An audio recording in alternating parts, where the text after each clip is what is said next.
ಮಹಾದೇವಿ ಅಮ್ಮ ಶ್ರೀ ಚಕ್ರವಾಸಿನಿ. ಈ ಹೊತ್ತಿನಲ್ಲಿ ಬೇರೆ ಯೋಚನೆಗಳು ಬೇಡ ಬಂಗಾರಿ. ಮನೆಯವ್ರು ನಮ್ಮ ಜೊತೆ ಇಲ್ಲದೆ ಇದ್ರೆ ಏನಂತೆ, ಅಮ್ಮನವರಿದ್ದಾರೆ ನಮ್ಮ ಜೊತೆ. ಅವ್ರ ಸಂಕಲ್ಪದಂತೆ ಮಾಂಗಲ್ಯ ಧಾರಣೆ ಆಗ್ತಿರೋದು. ಧೈರ್ಯವಾಗಿ ಮುಂದುವರಿ, ಎಲ್ಲವೂ ಮಂಗಳವಾಗತ್ತೆ. ಮಾಂಗಲ್ಯ ಧಾರಣೆ ಆಗಲಿ.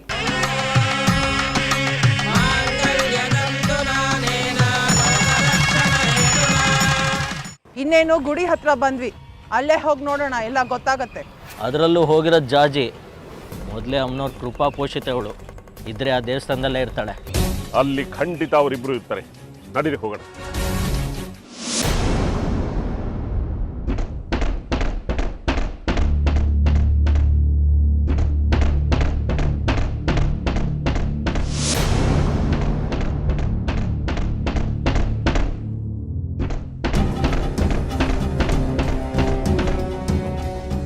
ಬಂಗಾರಿ, ಏ ಬಂಗಾರಿ, ಯಾರೋ ಬಾಗಿಲು ಬಿಡ್ತಿದ್ದಾರೆ, ಬಾರೋ ಹೋಗಿ ನೋಡೋಣ.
ಅಜ್ಜಿ, ಇದೇನಿದು? ನೀವಿಬ್ರು ಮದುವೆ ಮಾಡ್ಕೊಂಡ್ರ? ಅಪ್ಪ, ಅದು ಅಲ್ಲಮ್ಮ, ಇದೇನು ತಾಳಿ? ಇಬ್ರು ಒಳ್ಳೆ ಮದುಮಕ್ಕಳ ಥರ ಕಾಣ್ತಾ ಇದ್ದೀರಾ. ಮದುವೆ ಎಲ್ಲ ಆಯ್ತು? ಯಾರು ಮಾಡಿಸಿದ್ರು? ನಂಗೂ ಅದೇ ಗೊತ್ತಾಗ್ತಿಲ್ಲ ಅಜ್ಜ.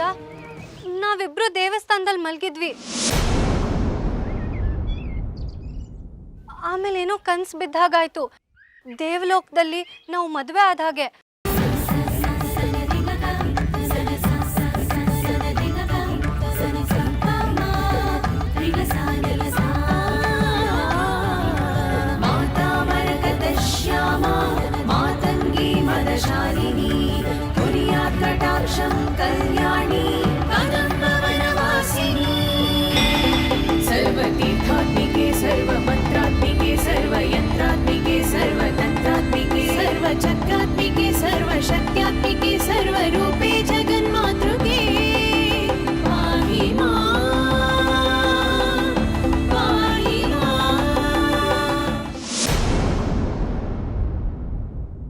ಅಮ್ಮನವ್ರ ಇಚ್ಛೆಯಂತೆ ಮದುವೆ ಆದಾಗ ಕನ್ಸ್ಬಿತ್ತು. ಈಗ ನೋಡಿದ್ರೆ ಅವನ್ ದೇವಲೋಕದಲ್ಲಿ ಕಟ್ಟಿದ ತಾಳಿ ಈಗ ನನ್ನ ಕೊರಳಲ್ಲಿದೆ.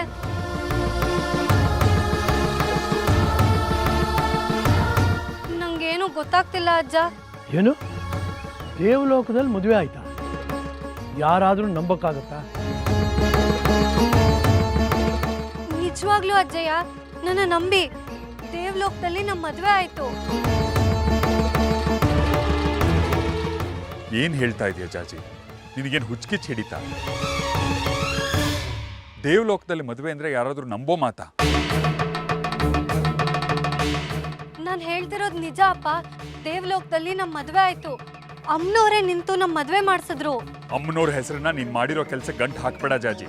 ನಾನು ಹೇಳ್ತಿರೋದು ಸತ್ಯ ಅಪ್ಪ.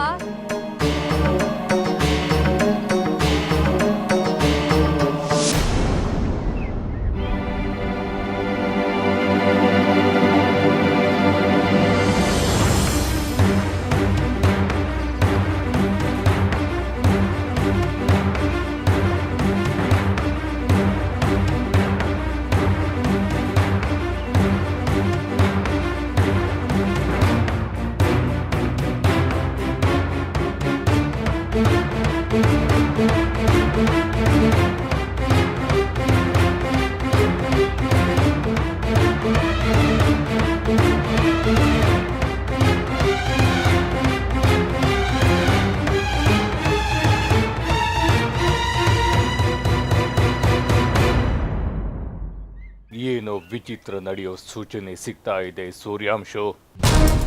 ನಾವಲ್ಲಿಗೆ ಹೋಗೋದು ಬೇಡ, ಇಲ್ಲೇ ಇರೋಣ. ಸರಿ ಗುರುಗಳೇ.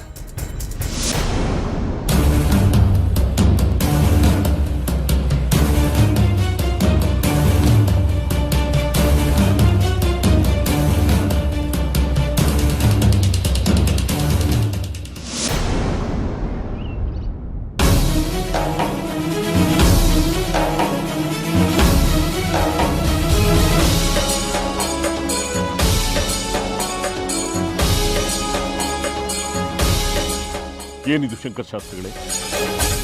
ಜಾಜಿ ಕತ್ತಲ್ಲಿ ತಾಳಿ ಅಂದರೆ ಮದುವೆ ಆಯ್ತಾ? ಬೀಗರಾಗಿ ನಮ್ಮನ್ನ ಕರೆಸಿ ಹಸೆ ಮನೆ ಮೇಲೆ ನಮ್ಮ ಹುಡುಗನ್ನ ಕೂರಿಸಿ ಈಗ ನೋಡಿದ್ರೆ ಇವನ್ ಜೊತೆ ಮದುವೆ. ಇಂಥ ಅವಮಾನ ಮಾಡೋದಕ್ಕೋಸ್ಕರ ನಮ್ಮನ್ನ ಕರೆಸಿದ್ರ? ಕೊಟ್ಟು ವಚನಾನೇ ಮುರಿದ್ಬಿಟ್ರಲ್ಲ ಶಾಸ್ತ್ರಿಗಳೇ. ಇದು ನೀವು ನಮಗೆ ಮಾಡಿದ ಮೋಸ ಅಲ್ವಾ? ನಂಬಿಕೆ ದ್ರೋಹ ಅಲ್ವಾ? ಅಲ್ಲ, ಅದು ಹೇಗೆ ನನ್ನ ಮಗನ ಜೊತೆ ಆಗಿದ್ದ ನಿಶ್ಚಿತಾರ್ಥನ ಮುರಿದು ಇವನ್ ಜೊತೆ ಮದುವೆ ಮಾಡಿಸಿದ್ರಿ?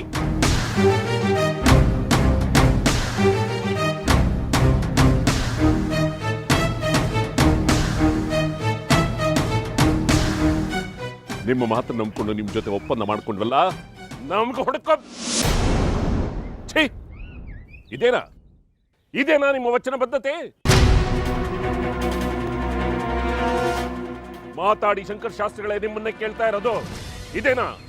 ಇದೇನಾ ನಿಮ್ಮ ವಚನ ಬದ್ಧತೆ? ಸ್ವಲ್ಪ ಇರು ವಿರೂಪಾಕ್ಷ, ನಾನು ವಿಚಾರಿಸ್ತೀನಿ. ಮಾತಾಡು ಜಾಜಿ.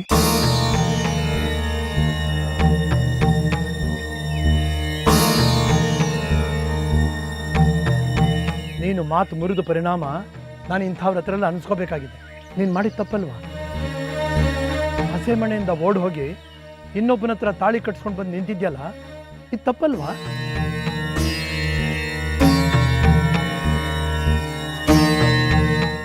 ಇದು ನಿನ್ನ ತವ್ರ ಮನೆಗೆ ನಿಶ್ಚಯ ಆದ ಗಂಡಿನ ಕಡೆಯವರಿಗೆ ಮಾಡಿದ ಮೋಸ ಅಲ್ವಾ?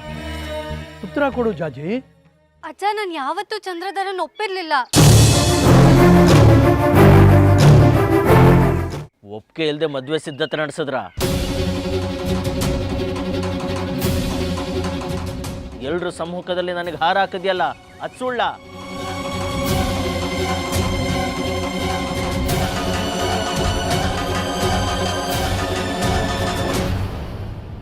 ನೀನೇ ತಾನೇ ಚಂದ್ರಧರನ್ ಕೊರಳಿಗೆ ಹಾರ ಹಾಕಿ ಇವನ್ನೇ ಮದುವೆ ಆಗ್ತೀನಿ ಅಂತ ಹೇಳಿದ್ದು.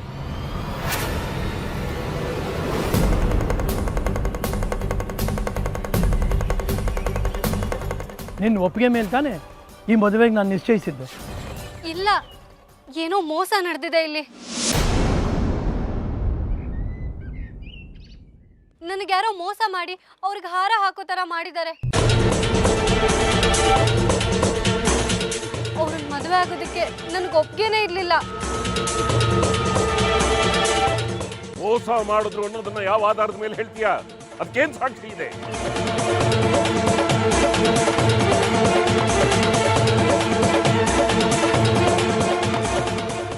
ಎಲ್ಲದಕ್ಕೂ ಸಾಕ್ಷಿ ಒದಗಿಸಕ್ಕಾಗತ್ತಾ?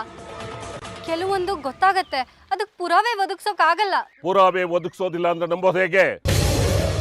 ನೀನು ಚಂದ್ರಾಧರ್ ಒಪ್ಪಿದ್ದನ್ನ 10 ಜನ ನೋಡಿದ್ದಾರೆ. ಅದಕ್ಕೆ ನನ್ನ ಹತ್ರ ಸಾಕ್ಷಿ ಇದೆ. ಈಗ ಅದೆಲ್ಲ ಮೋಸ ಅಂದ್ರೆ ಯಾರು ನಂಬ್ತಾರೆ? ಇಷ್ಟಕ್ಕೂ ಹಸೆ ಮನೆಯಿಂದ ಏಕಾಏಕಿ ಎದ್ದು ಬಂದ್ರೆ ಏನರ್ಥ? ಇದು ಗಂಡಿನ ಮನೆಯವ್ರ ಕಡೆಯವರಿಗೆ ಮಾಡಿದ ಅವಮಾನ ಅಲ್ವಾ? ನಿನ್ನ ತವ್ರ ಮನೆಗೆ ಮಾಡೋ ಅಪಚಾರ ಅಲ್ವಾ? ಇದು ಸಭ್ಯತೆನಾ? ಸಂಸ್ಕಾರನಾ? ನಾನೊಬ್ಳೆ ತಗೊಂಡ್ ನಿರ್ಧಾರ ಅಲ್ಲ ಇದು. ಮದುವೆ ಆಗ್ಬೇಕಾಗಿದ್ದ ಗಂಡೇ ನನ್ನನ್ನು ಅಲ್ಲಿಂದ ಕಳಿಸಿದ್ದು. ಅಂದ್ರೆ ನಿಮ್ಮ ಮಗನೇ ನನ್ನ ಹಸೆ ಮನೆಯಿಂದ ಅಲ್ಲಿ ಕಳಿಸಿದ್ದು.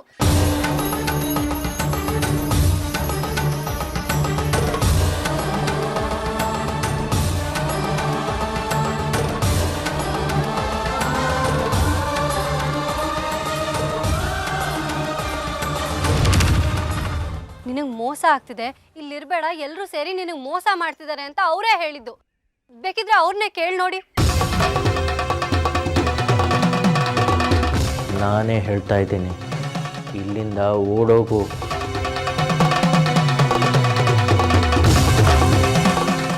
ಸುಳ್ಳು, ಮೋಸ. ನಾನು ಹಾಗೆ ಮಾಡಕ್ ಸಾಧ್ಯನೇ ಇಲ್ಲ. ನಾನೇ ಮದುವೆ ಆಗ್ಬೇಕಾಗಿರೋ ಹುಡುಗಿನ ಹಸೆ ಮನೆಯಿಂದ ಎಪ್ಸಿ ಓಡೋ ಹೋಗು ಅಂತೀನ?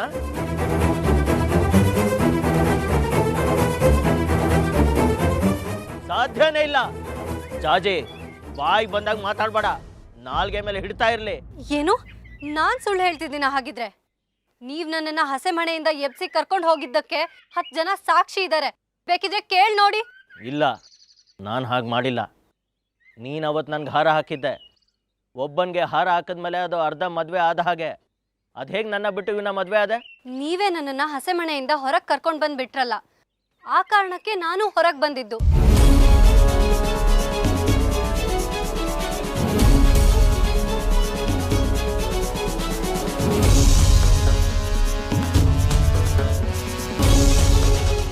ಮದುವೆ ಗಂಡೆ ಹೋಗು ಅಂತ ಕಳ್ಸಿದ್ಮೇಲೆ ಬಂದಿದ್ರಲ್ಲಿ ತಪ್ಪೇನು?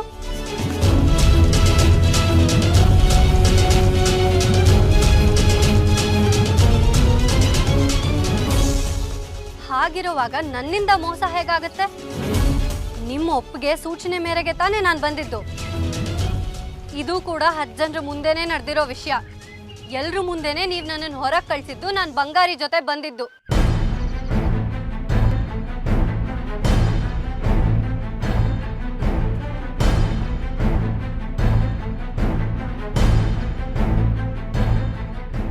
ನೀವ್ ಹೇಳಿದ ಅದೇ 10 ಜನ ನೀವ್ ಮಾಡಿದ ಈ ಕಾರ್ಯಕ್ಕೂ ಸಾಕ್ಷಿಯಾಗಿದ್ದಾರೆ.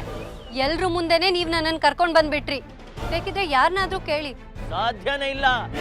ಇದ್ರಲ್ಲೇನೋ ಮೋಸ ಆಗಿದೆ. ನನ್ ಜೊತೆ ನಿಮಗ್ ಮೋಸ ನಡೆದಿದೆ ಅಂದ್ರೆ ನಿಮ್ ಜೊತೆ ನನಗೂ ಮೋಸ ನಡೆದಿದೆ ಅಂತ ನಾನು ಹೇಳ್ಬೋದಲ್ವಾ?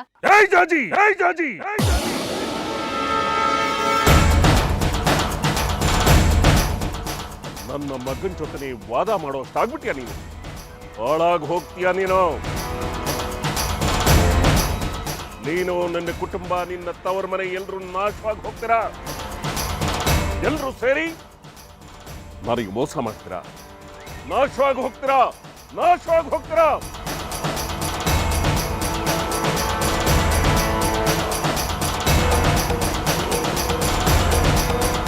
ನಿಮ್ಮನ್ನು ಬಿಡೋದಿಲ್ಲ, ಖಂಡಿತ ಸುಮ್ಮನೆ ಬಿಡೋದಿಲ್ಲ. ನೀವು ಮಾಡಿರೋದಕ್ಕೆ ಪ್ರತೀಕಾರ ತೀರಿಸ್ಕೊಳ್ತೀನಿ. ನನಗೆ ಮಾಡಿದ ಅವಮಾನಕ್ಕೆ ತಕ್ಕ ಶಾಸ್ತಿ ಅನುಭವಿಸ್ತೀರಾ. ನೀವೆಲ್ಲ ತಕ್ಕ ಶಾಸ್ತಿ ಅನುಭವಿಸ್ತೀರಾ. ನಿಂತ್ಕೊಳ್ಳಿ ಶಾಸ್ತ್ರಿಗಳೇ. ಹೋಗೋಕ್ ಮುಂಚೆ ನಿಮ್ಗೊಂದು ವಿಷಯ ತಿಳಿಸ್ಬೇಕು. ನಿಮಗ್ ಅನ್ಯಾಯ ಆಗಿರೋದು ನನ್ನಿಂದಲ್ಲ. ಅಂಗಡಿ ಹುಣ್ಣಿಗೆ ಕನ್ನಡಿ ಬೇಕಾ? ಬೇಡ. ಆದ್ರೆ ಅನ್ಯಾಯ ಆಗಿರೋದು ನನ್ನಿಂದ ಅಲ್ಲ ಅನ್ನೋದಂತೂ ಸತ್ಯ. ಮತ್ಯಾರಿಂದ? ಅದನ್ನ ನೀವೇ ತೀರ್ಮಾನ ಮಾಡಿ.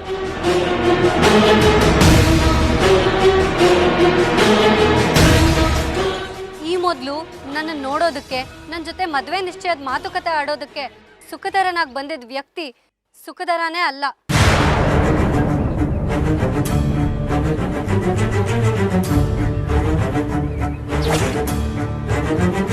ಅವನು ಯಾರು, ಯಾಕೆ ಸುಖದರನ್ ವೇಷದಲ್ಲಿ ಬಂದಿದ್ನೋ ಗೊತ್ತಿಲ್ಲ, ಆದ್ರೆ ಅವ್ನು ನಿಜವಾದ ಸುಖದರ ಅಲ್ಲ. ಏನಮ್ಮ ಅದು ನೀನು ಹೇಳ್ತಾ ಇರೋದು? ಅದು ನಾನು ಕರ್ಕೊಂಬಂದ ಸಂಬಂಧ. ನಿಜವಾದ ಸುಖದರ ಅಲ್ಲ ಅಂದರೆ ಅವನು ಸುಖದರನ ವೇಷಧಾರಿನ? ಹೌದು. ನಿಜವಾದ ಸುಖದರ ಯಾರು? ಇಲ್ಲಿದಾನ್ ನೋಡಿ.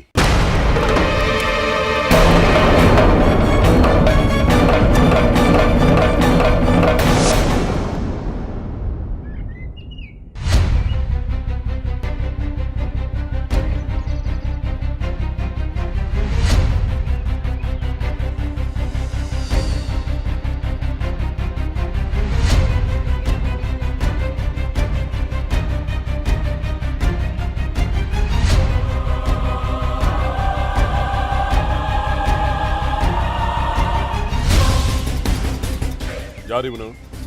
ಅವರನ್ನೇ ಕೇಳಿ ಹೇಳ್ತಾರೆ. ಯಾರಪ್ಪ ನೀನು? ನಾನು ನಾರಾಯಣ ಶಾಸ್ತ್ರಿಗಳ ಮಗ ಸುಖದರ.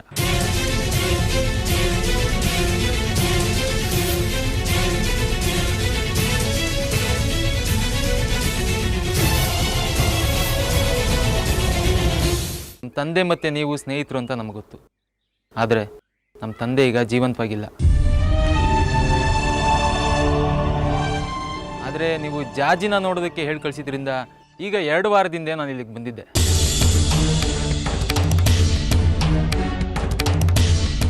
ದಾರಿಲಿ ನನಗೆ ಯಾರೋ ಮಾಟ ಮಂತ್ರ ಮಾಡಿ ಬಂಧಿಸಿದ್ರು.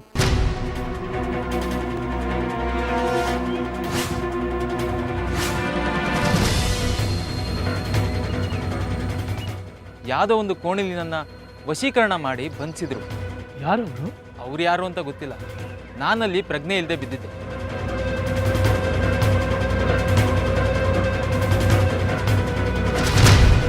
ಅಲ್ಲಿಗೆ ಈ ಬಂಗಾರಿ ಬಂದು ನನ್ನ ಕಾಪಾಡಿ ಅಮ್ಮನವ್ರ ಸನ್ನಿಧಾನಕ್ಕೆ ಕರ್ಕೊಂಡೋದ.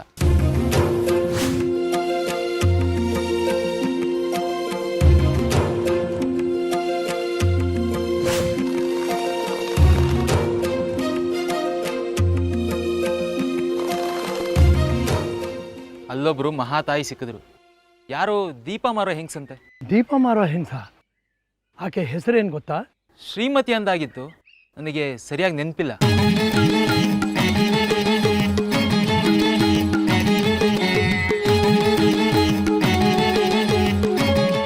ಅವರೇ ನನ್ನ ಇಲ್ಲಿ ಕರ್ಕೊಂಡು ಬಂದು ಇರಿಸಿದ್ರು. ನಾನು ಆಗಲೇ ಬಂದು 8 ದಿನ ಆಯಿತು.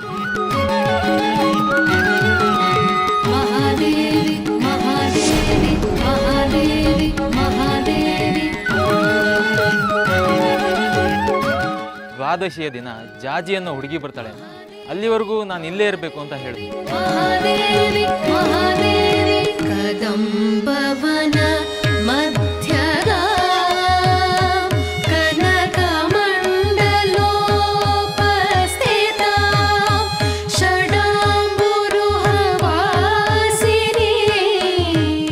ನಂತರ ಎಲ್ರಿಗೂ ವಿಷಯ ತಿಳಿಸಿ ನಾನು ಇಲ್ಲಿಂದ ಹೊರಡಬೇಕು ಅಂತ ಹೇಳಿದ್ರು. ಅವತ್ತಿಂದ ನಾನು ಈ ದಿನಕ್ಕೋಸ್ಕರನೇ ಕಾಯ್ತಿದ್ದೆ.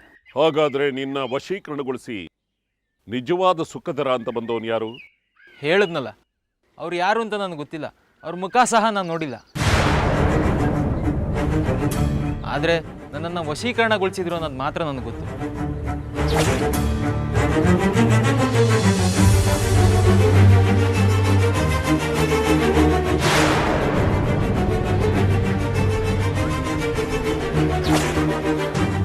ಇಲ್ಲಿಗೆ ನನ್ನ ಕೆಲಸ ಮುಗಿದು ಆ ತಾಯಿ ಅಪ್ಪಣೆಯಂತೆ ಎಲ್ರಿಗೂ ನಿಜಾಂಶ ತಿಳಿಸಿದ್ದೀನಿ. ನಾನಿನ್ನು ಬರ್ತೀನಿ.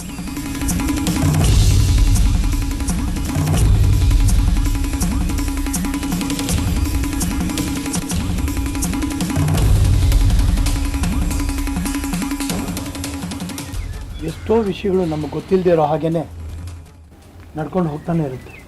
ಆದರೆ ಆ ತಾಯಿ ಎಲ್ಲ ಸಮಸ್ಯೆಗಳನ್ನು ನಮಗೆ ಗೊತ್ತಾಗೋ ಹಾಗೆ ಪರಿಹರಿಸ್ತಾ ಇಲ್ಲ ಶಂಕರ ಶಾಸ್ತ್ರಿಗಳೇ. ಇನ್ನು ಸಮಸ್ಯೆಗಳನ್ನ ಹುಟ್ಟು ಹಾಕ್ತಾ ಇದ್ದಾಳೆ. ಅರ್ಥ ಮಾಡ್ಕೊಳ್ಳಿ. ನೋಡಿ, ಅವನು ಸುಳ್ಳು ಸುಖದರನೋ ನಿಜ ಸುಖದರನೋ ನನಗೆ ಗೊತ್ತಿಲ್ಲ. ಈ ಕಗ್ಗಂಟಿಗೂ ನನಗೂ ಸಂಬಂಧ ಇಲ್ಲ. ನನ್ನ ಮಗನ ಜೊತೆ ಜಾಜಿ ನಿಶ್ಚಿತಾರ್ಥ ಆಗಿದೆ. ಮದುವೆ ನಡೆಯೋ ಈ ಸಂದರ್ಭದಲ್ಲಿ ಇವಳು ಹಸೆ ಮನೆಯಿಂದ ಎದ್ದು ಹೋಗಿ ಇವನ್ನ ಮದುವೆ ಮಾಡ್ಕೊಂಡು ಬಂದು ಮುಂದೆ ನಿಂತಿದ್ದಾಳೆ. ಇದು ನನಗೆ, ನನ್ನ ಮಗನಿಗೆ, ನನ್ನ ಮನೆಗೆ ನನ್ನ ಮನತನಕ್ಕೆ ಮಾಡ್ತಾ ಇರುವಂತಹ ಅವಮಾನ ಇದನ್ನ ಯಾವ ಕಾರಣಕ್ಕೂ ನಾನು ಮರೆಯೋದಿಲ್ಲ.